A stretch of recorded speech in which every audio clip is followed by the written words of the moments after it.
speaker, and who has been with Toastmasters since 1927. 1997. That's right.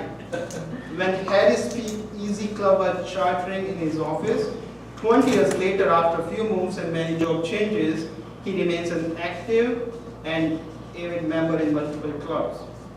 What have you spent years, even decades, actively pursuing in your own life? His exploration into the mind began in his childhood when he began reading about hypnosis. He started experimenting in high school, experienced fascinating success in college, and girlfriends too, I guess, and then sought out professional training for the Omni Hypnosis Training Center.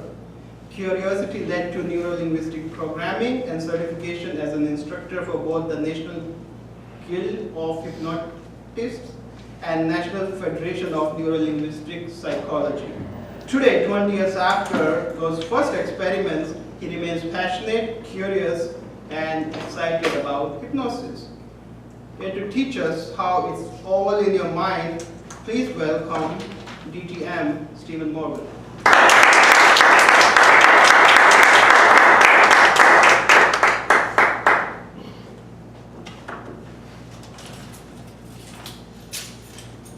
Who's got keys? Got a few of them around, I see.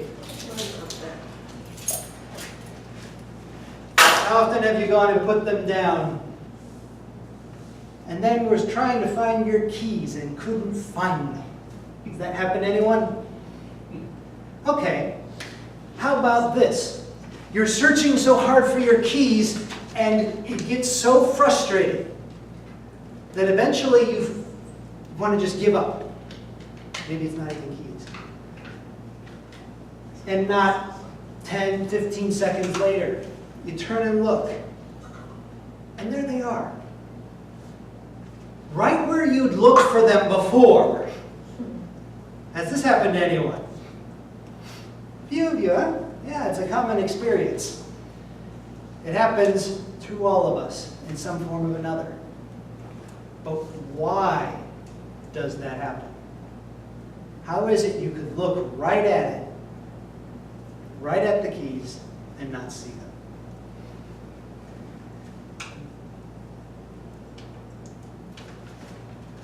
There's a reason to explain a bunch of this. Good.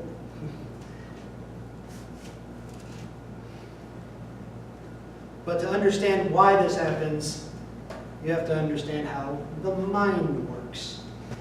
And there's many ways you can look at how the mind might work. You could look at the biology of the brain. You could look at a variety of models that have been proposed over the years. If you're going with Freud's model, you'll blame your mom. But the one that I'm working with is one that I had learned for the most part originally while I was training for hypnosis. But I realized that the model I learned didn't quite fit the phenomena I was encountering and observing. Now mind you, I may have been doing hypnosis for 30 years, but I have been a computer programmer for actually longer than that, because I started that in 5th grade. I have a computer engineering degree, and I do think rather logically most of the time, when my wife says otherwise. With that experience, I have a tendency to want to understand the way things work. In the engineering world, I had to understand the physics and the mathematics to be able to have a model, to be able to plan what you're building. In the world of hypnosis, I could start with biology of the brain, but we don't really understand that as well as we'd hoped. We've learned a lot in the past few years, but we still don't know enough to explain all of it. So the model I've worked with is on a more abstract level. Instead of getting into the deep biology, we're going into the more phenomena-based level. And that's where we're talking about the model of the mind. Now you've heard of subconscious and conscious, right? What are they? Anyone got a chat? Conscious are the senses, what you see, hear, believe, and subconscious is what's going on in your brain without even thinking. Not the definitions I'd exactly use, but you'll see why in a moment. Though you have a good idea of where it's going. Probably you were looking up here. This is a visual explanation of what the subconscious would be. The subconscious encompasses everything within that, which is the senses, the habits, instincts, and emotions. Think of it this way. It's what you're born with. The little baby lying in the crib can hear and see and feel and smell and taste. It has all 5 senses. It has instincts. It knows that loud sounds are something you jump at. It knows that if it's given something in its mouth, it's going to try to suckle. The instincts are built in. Those the baby knows. It can get angry. It can be happy. It has the emotions. And every little baby starts to learn their habits real early, don't they? Doesn't take long before they realize that they cry loud enough to get some attention. Some people don't seem to unlearn that, do they? These are what I call the aspects of the subconscious, and I lump them in there for the simple fact that they are the things you're born with. The conscious, therefore, are the things that you're not born with and develop later. Those will be what we call the conscious mind. If you want to think of this in an evolutionary form, go back to pre-mammalian animals, reptilian or amphibious if you wish, following the evolutionary model.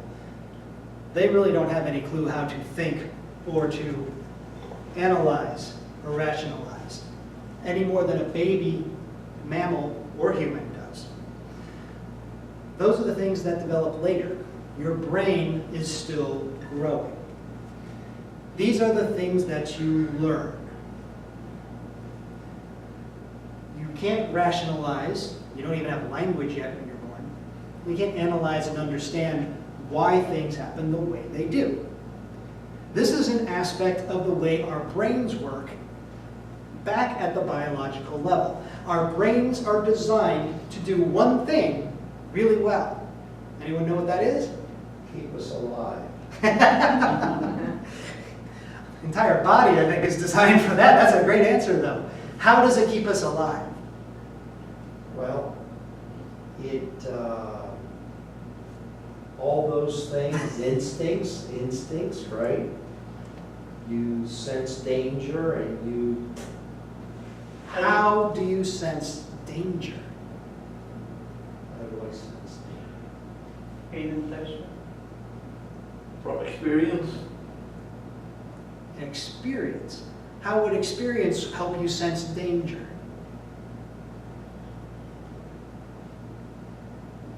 By trial and error. So from trial and error, what do you gain? What do you discover? Yes. You're rationalizing, aren't you? Yeah. You're analyzing, and you're determining and recognizing patterns. The human brain is designed to do one thing very well, and it is to recognize patterns. It is those patterns that allow us to then anticipate what may happen. If you throw a ball, it's going to go a certain distance, or a javelin, or a spear. You look at another person, you may have an idea of if they're stronger than you or not. Maybe they're interested in you or not. But how do you gain that? From the experience by learning over time, by trial and error, the little cues that allow you to analyze and discover what to be looking for. Patterns are what we're looking for. That's what the conscious mind is all about. That's how you analyze. That's how you rationalize to discover those patterns. Putting those together, you realize, yes, the little baby can't do all that.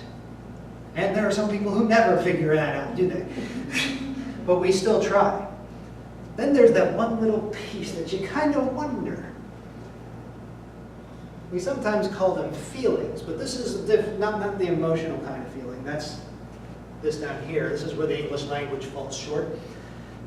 This is the feeling I'm talking about. That idea you get that somebody's watching you. Or perhaps you're moving around in the dark and you get that feeling you're right near something.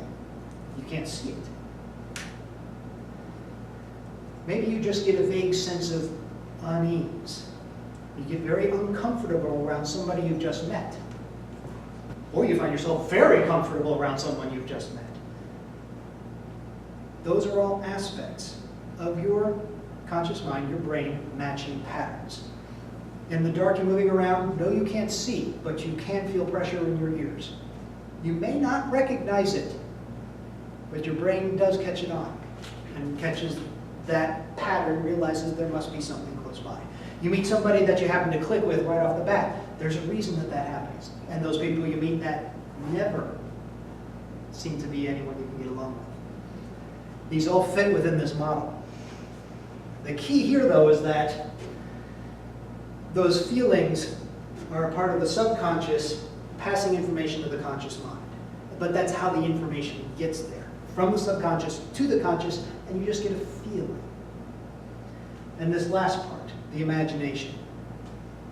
This is really pattern matching of some extent.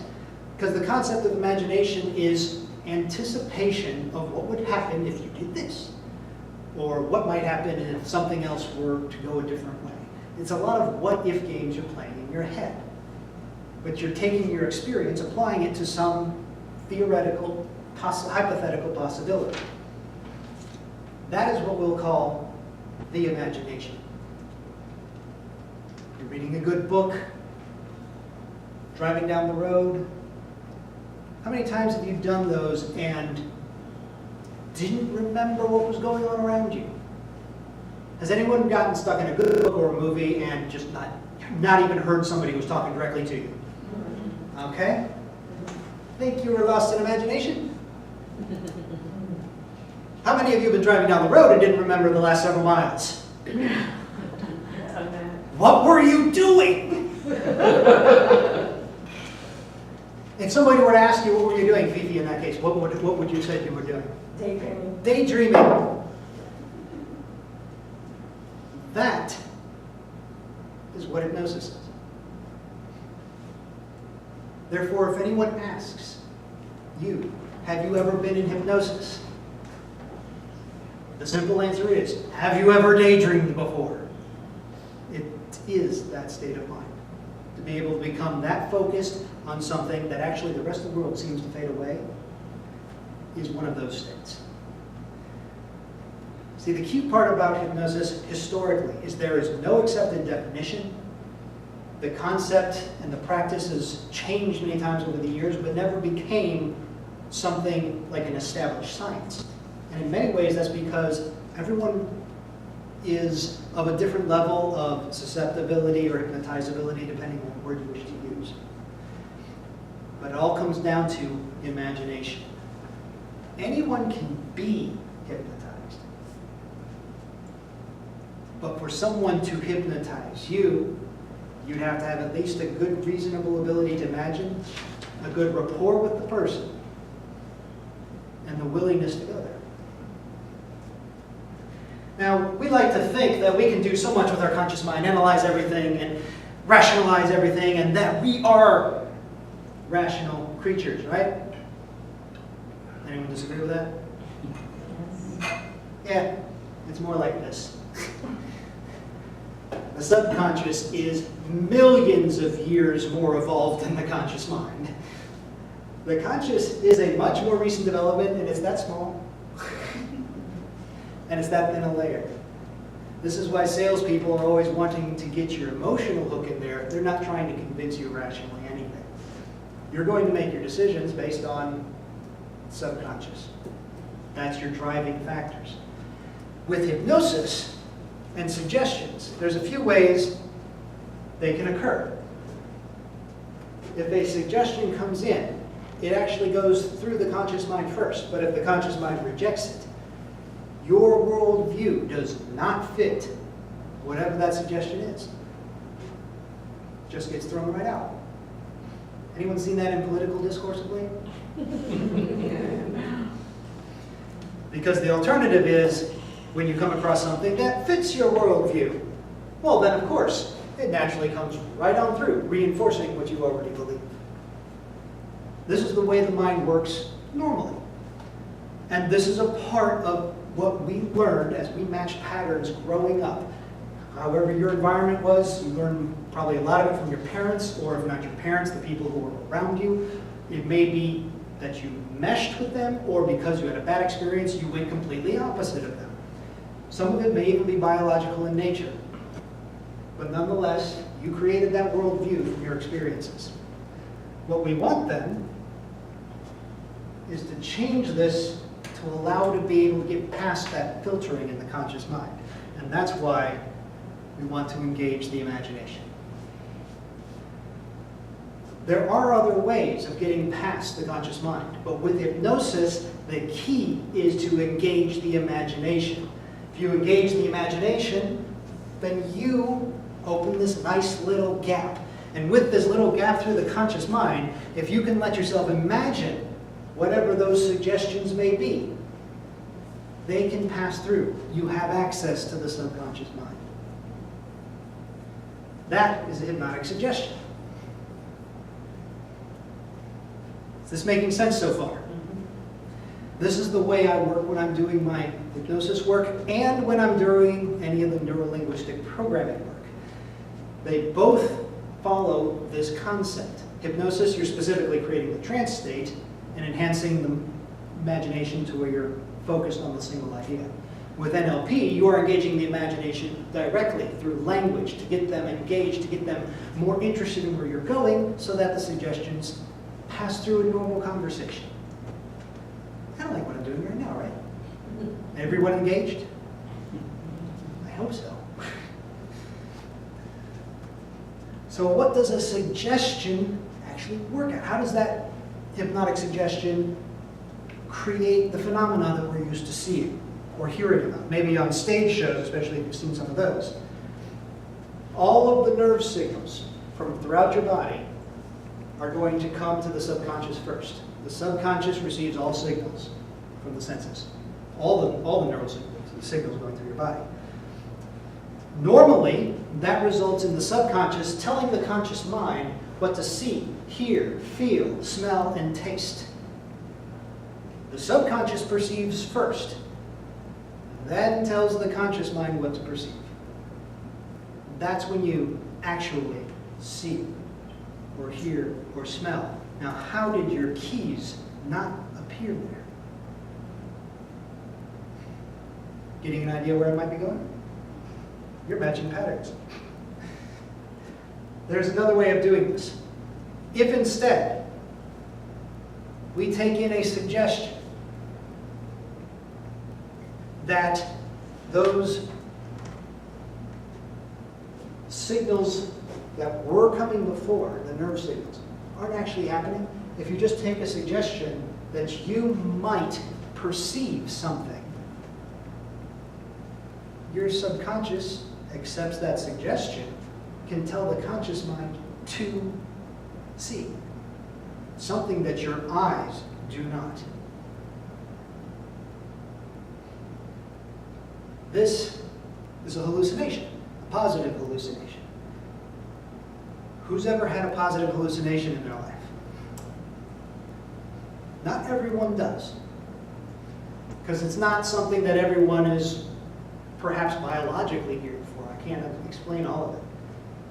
But you have seen and known people who can do this. You may have seen a hypnosis show where people are seeing things that aren't there. It's fun. It's real to them, at least that they can see.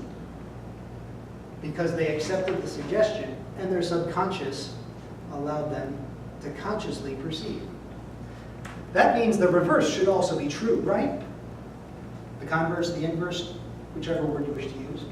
That means that if you were willing to take a suggestion that whatever the nerves are telling you coming in from your body are to be ignored.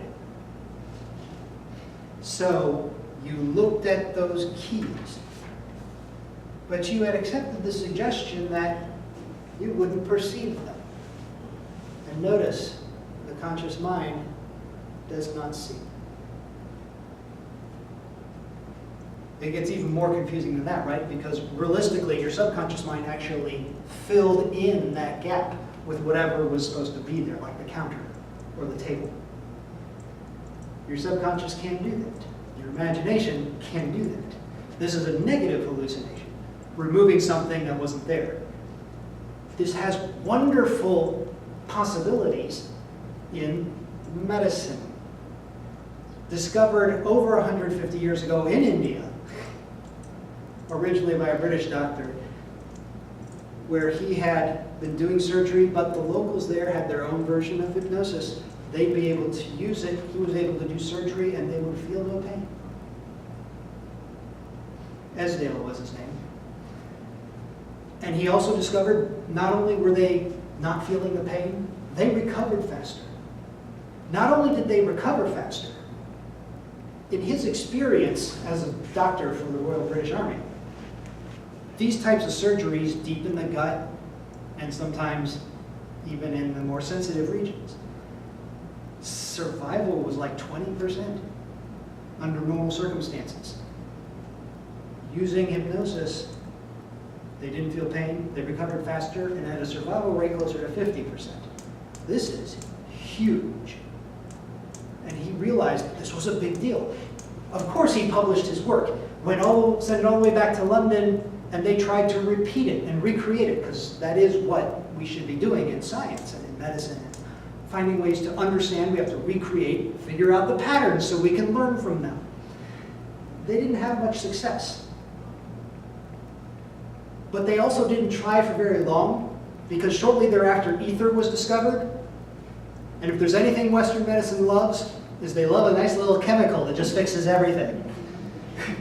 Who's got a good chemical? I've had a few. See, here's the fun part. If you've had an interesting experience, therefore you have a memory that's been associated with it, you know what it feels like, you can have hypnosis let you recreate it without using the chemical. Oh, who wants to try that? Since you have the actual memory, you can actually pull it right out.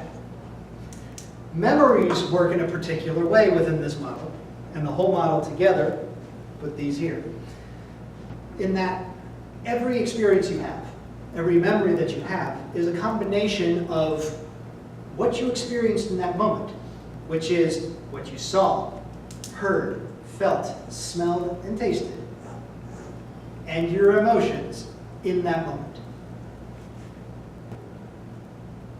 The five senses are in our entire interface with the world, with the universe. That's it. So every experience is based off our five senses. And internally, our emotional experience is the other side. Therefore, every strong memory you have, I'm sure you can think of a strong memory right now. What's pulling up is the intensity of the emotion, and at least one or more of those senses, like a vivid image, a particular sound. Or here's a fun one. Who can think of a smell that takes them back to their childhood?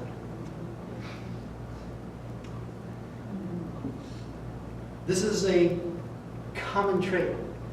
And it's not that smell is better for us in recall. It's not. But long term, our smell recall is far better than our hearing or our visual recall. We don't tend to think that way. We like to think we see everything, and that's what I recall. In the short term, yes. Long term, no. We've already seen those studies. They've been done.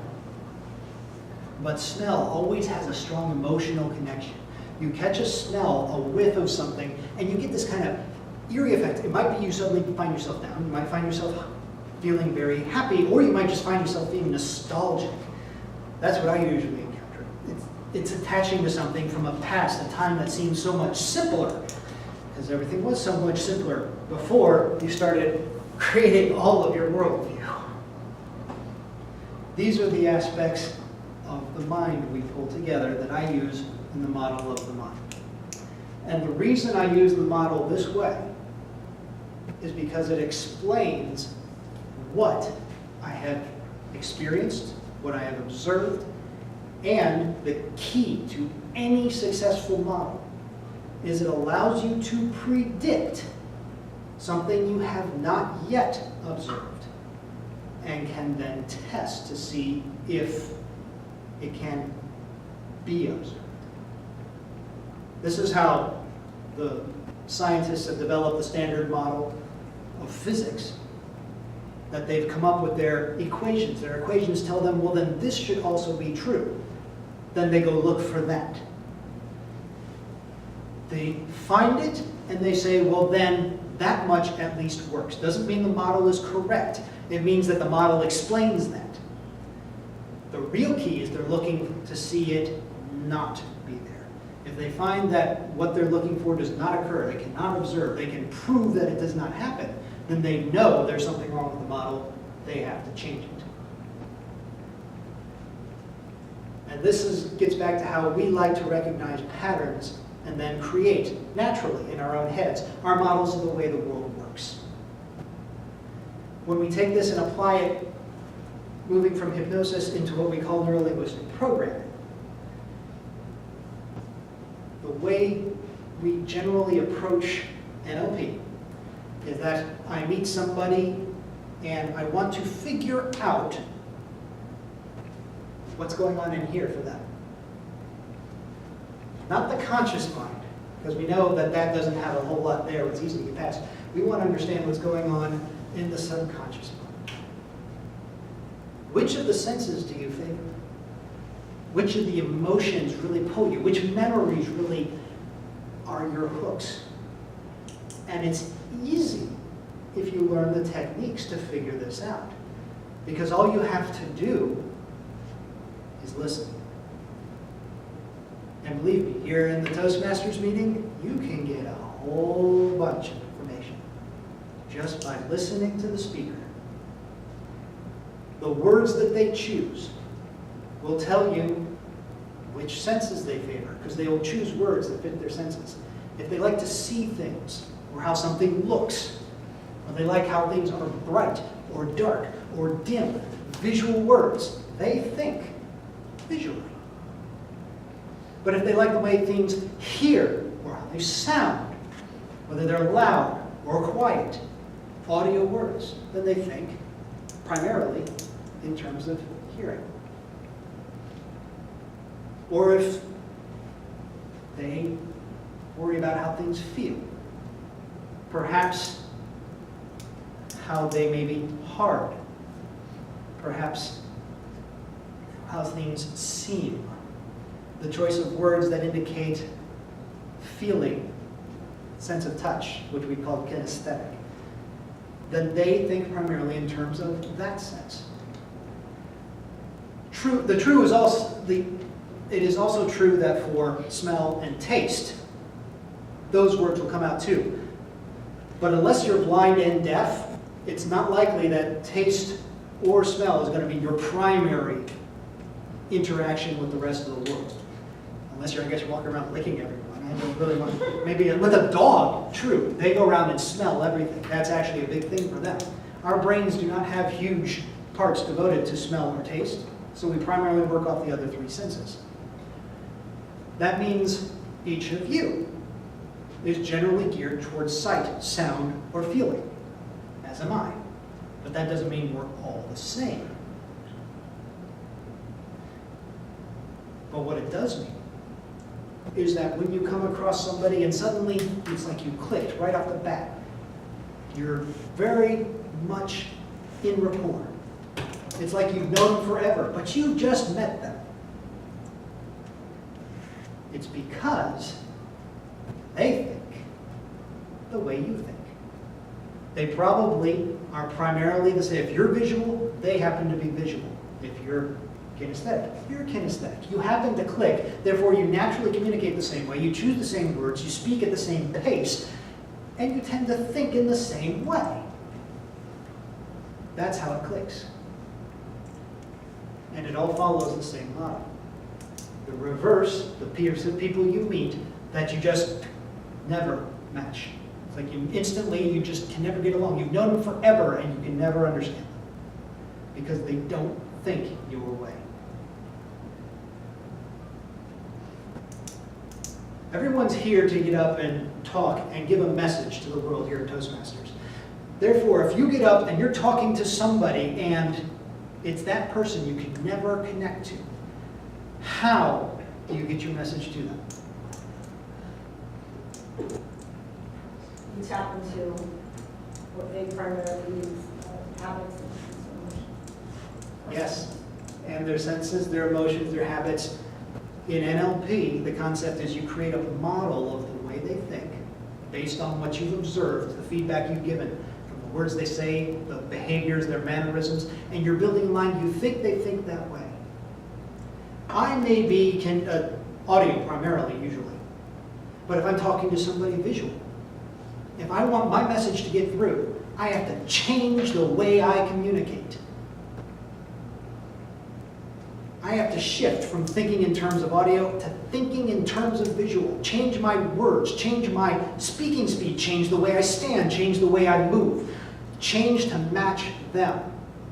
Then I become part of their worldview. Then what I say has a better chance of getting through. How powerful does that seem? That's the advantage of the model. That's the advantage of why it works, how I apply it, and where I gain from it. This is why I look for new patterns to see what works and what doesn't. And I like to apply it in terms of the way hypnosis works. I like to apply it in terms of how NLP works. And I like to use it when I speak, when I present, when I teach. And especially working with everyone one-on-one. So take advantage of what the model presents and applies. Use it. And there'll be much more to learn and apply going forward. Mr. Toastmaster.